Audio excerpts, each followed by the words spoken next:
students. Hello again, my students. Today we're talking about scientific notation. Okay, but before we do that, let me give you a brief background of scientific notation.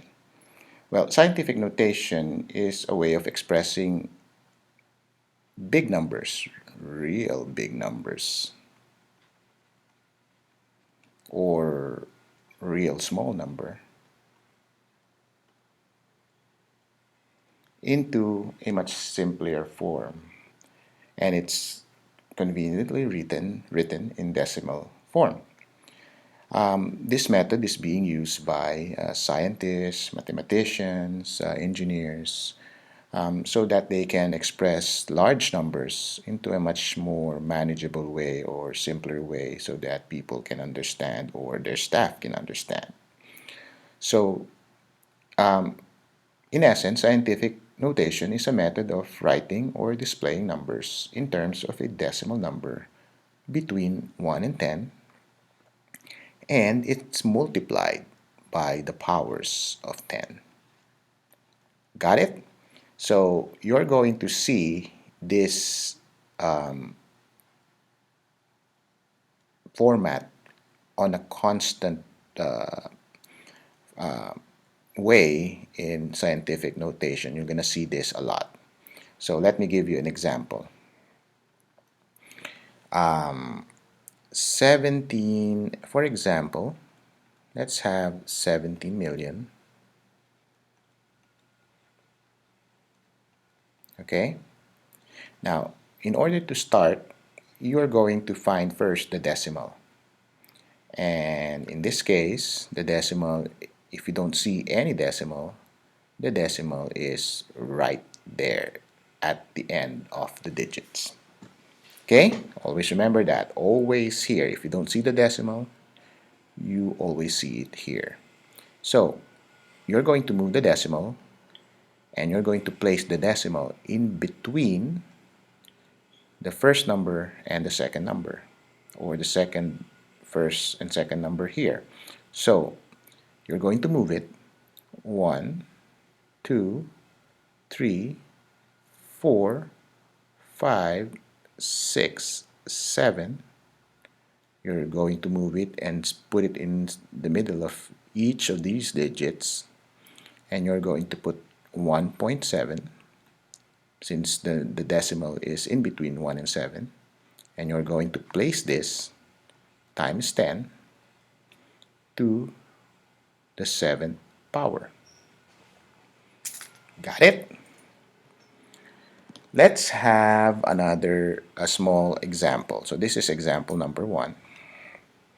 And let's have an example number 2. Example number 2, let's say you have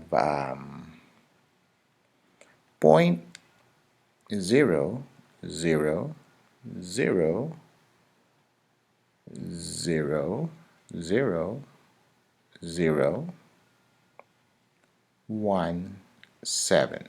This is a small number, you see. If you're going to do this, you see that the decimal is on the side, right? So you're going to move the decimal and you're going to place the decimal in between 1 and 7. Okay? 1, 2, 3, 4, 5, 6, 7. So here, the answer would be 1.7 times 10 to the negative 7. Why negative 7? If you're going to the right, you're placing the decimal going to the right, it would be negative 7. So 1.7 times 10 to the negative 7. Here, you're placing the decimal going to the left side, and you're going to have 1.7 times 10 to the power of 7, and this is positive. Another example would be, let's put another example. Let's say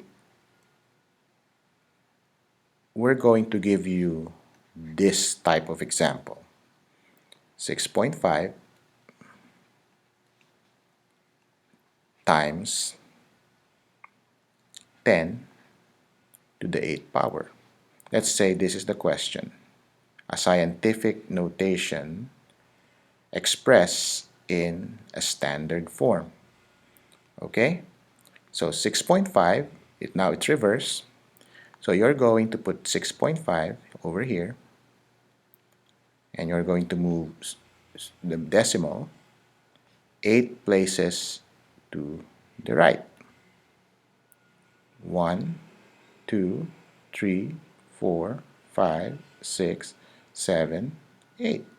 So you put the decimal here and you plug 0, 1, 2, 3, 4, 5, 6, 7.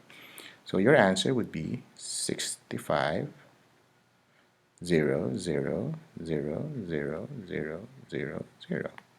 So you don't have to put the comma, but if you're going to put a comma, you put comma here after 3 zeros, and that would be 650,000. But it is not necessarily needed. So even if you write this 6500 650 it doesn't matter. I will mark your answer correct. So another example, let's say it's 6.5 times 10 to the negative 8. So here, since you are doing a negative, so you write 6.5 here, and you know that in this the decimal will go to the left.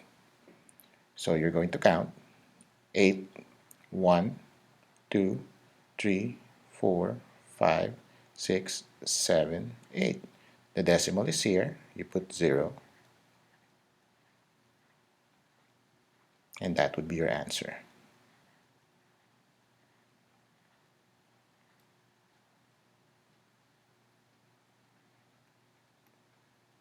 And this is the decimal. Got it? So if you have questions, just let me know in class and I will give you the answer. Thank you so much.